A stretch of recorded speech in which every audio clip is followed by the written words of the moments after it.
ഖുർആൻ എന്ത് ചെയ്യണം? നമ്മൾ അർത്ഥം പഠിക്കണം. അർത്ഥം അറിയാതെ ഖുർആൻ ഓതുന്നത് സത്യം പറഞ്ഞാൽ ഒരു പുതിയ കാര്യമാണ്. അത് സലഫുകൾക്ക് പരിചയമില്ലാത്തൊരു കാര്യമാണ്, മുൻഗാമികൾക്ക് അറിയാത്ത കാര്യമാണ്.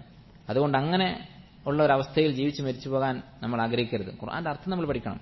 ചെറുപ്പത്തിൽ ചിലപ്പോൾ നമുക്ക് കഴിയില്ല, പക്ഷേ കഴിയുന്ന പരമാവധി നമ്മൾ ശ്രമിക്കണം. ഹിഫ്ലാക്കുന്ന ഭാഗങ്ങളുടെയൊക്കെ തഫ്സീർ പറ്റുമെങ്കിൽ വായിക്കുക, അല്ലെങ്കിൽ തഫ്സീർ പഠിപ്പിക്കുന്ന ക്ലാസുകൾ നമ്മൾ ഒഴിവിനനുസരിച്ച് കേൾക്കുക.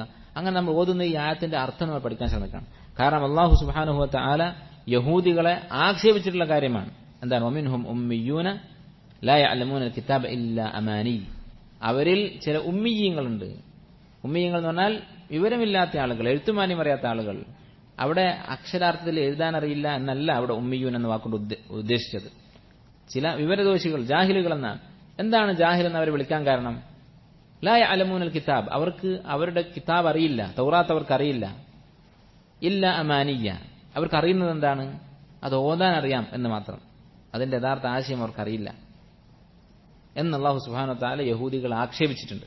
അപ്പോൾ ഖുർആന്റെ അർത്ഥം പഠിക്കൽ ഓരോ മുസ്ലിങ്ങൾക്കും ഫർദല്ല എങ്കിലും കഴിവിന്റെ പരമാവധി പഠിച്ചിട്ടില്ലെങ്കിൽ അത് ഒരു ന്യൂനത തന്നെയാണ്. അല്ലാഹു യഹൂദികൾ ആക്ഷേപിച്ചിട്ടുള്ള കാര്യമാണ്. പ്രത്യേകിച്ച് അർത്ഥം പഠിക്കാത്തത് കാരണം ഒരാൾ പിഴച്ചുപോയിട്ടുണ്ടെങ്കിൽ തീർച്ചയായും അതൊരു വീഴ്ച തന്നെയാണ്. അല്ലാഹു സുബ്ഹാനഹു വ തആല ആക്ഷേപിച്ചിട്ടുള്ള കാര്യമാണ്.